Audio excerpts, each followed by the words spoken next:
to continue to compete, to find the most lurid adjectives to describe our continent and its peoples.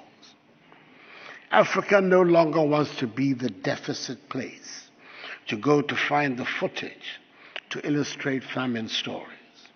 We no longer want to offer the justification for those who want to be rude and abusive about Africa and her peoples.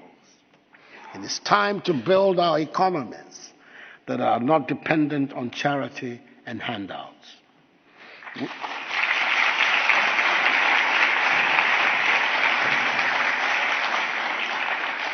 We understand the aid fatigue phenomenon. We understand that donor populations want their governments to spend their aid budgets in their own countries. We have learned from long and bitter experience that no matter how generous the charity, we would, and indeed, we have remained poor. I spoke right at the beginning of this conversation about facts and figures on which we can all agree. Ours is a rich continent, has the world's second fastest economic growth rates, the world's fastest growing region for foreign direct investment, and in possession of nearly 30% of the Earth's remaining mineral resources. And yet, the masses of the African peoples remain poor. Let us look for a moment at a country right in the center of the continent, the Democratic Republic of Congo. Can there be, and is there a richer and better endowed country on this planet than the DRC? Every precious mineral that humankind has been known to hanker after is in the DRC. Every mineral required to run the wheels of modern industry is in the DRC. Why is the DRC currently supplying the largest number of people seeking refugee status that arrive in the United States of America? Why is the DRC listed among the poorest nations of the world? This is not right. We need to change the statistics. If we simply ground and sold the cocoa in paste form, instead of selling the cocoa beans, we double our earnings. In much the same way as we would double our earnings from gold if we sold it refined than its raw state. We are determined to process these products. I do understand that there are nations who will build their industrial complex around the value chain of our raw commodities. It is time to transform that setup. It is time we were responsible for processing our own resources. It is time that we in Africa manage our resources well to generate wealth for our population. The report of the panel, chaired by the highly respected former South African President Thabo Mbeki, on the illicit flow of funds from Africa, raises the lid on many had always suspected, but did not have the figures to support.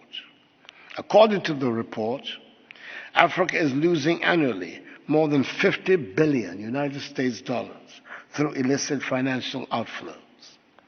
The report revealed further that between 2000 and 2008, 2 billion United States dollars, representing 56.2% of the illicit flows of funds from the continent, was from the extractive industries, including mining. Even when we think we're dealing in an area with a level playing field, like trade, it turns out Africa gets a bad deal. The recent reported events between the government of Tanzania and the mining companies that operate there ought to give all of us cause for pause.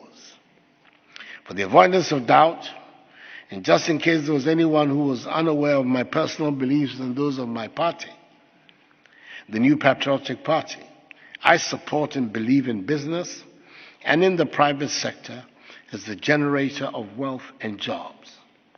But surely, investors and business people give the private sector a bad name if they persist in treating Africa as the place to make extraordinary returns on money.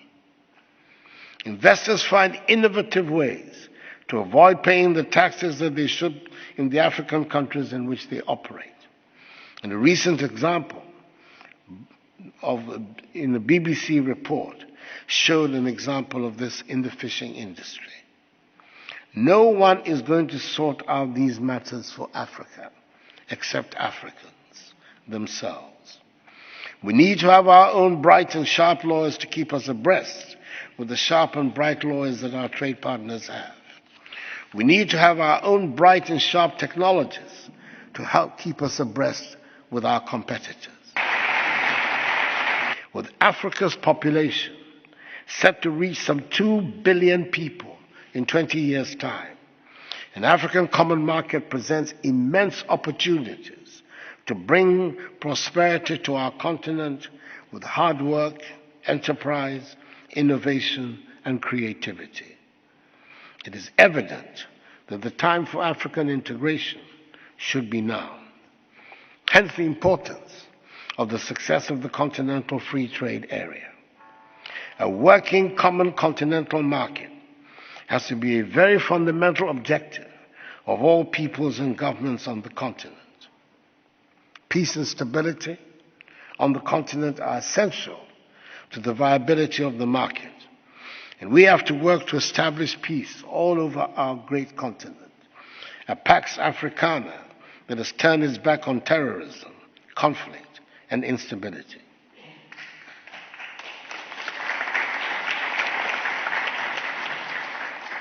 A new paradigm of leadership is called for. Leaders who are committed to governing their peoples according to the rule of law, respect for individual liberties and human rights, and the principles of democratic accountability. Leaders who are looking past commodities to position their countries in the global marketplace. Leaders who are determined to free their peoples from a mindset of dependence, aid, charity, and handouts. Leaders who are bent on mobilizing Africa's own immeasurable resources to resolve Africa's problems. Leaders who recognize the connectedness of their peoples and economies to those of their neighbors. This new generation of African leaders should help bring prosperity and dignity to our continent and its long-suffering peoples. We do want to, and we shall work to take Africa to where it deserves to be as a prosperous and dynamic member of the world community. We need to, and we shall move Africa beyond aid. Thank you very much for your attention, and may God bless Mother Africa.